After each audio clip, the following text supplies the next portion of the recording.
So if you want to change the form email notification that you're getting on your Wix website, well, there are a few things that you could do here.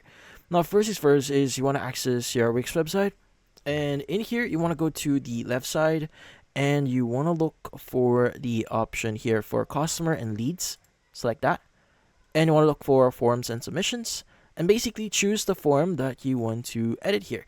Now, I have a bunch of forms here that I have right now, so maybe I want to edit my contact form 2 or contact form 1 as an example. Let's go and just click on the three other option next to it and choose the form notifications. Now, inside form notifications, you should see a bunch of things, but what's important here is the option here that says new submission received for contact form 1. Now, it's going to basically just give you some idea.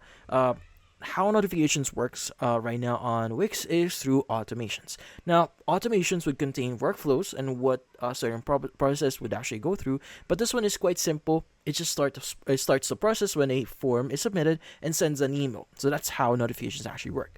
So let's go and click on edit here at the right side.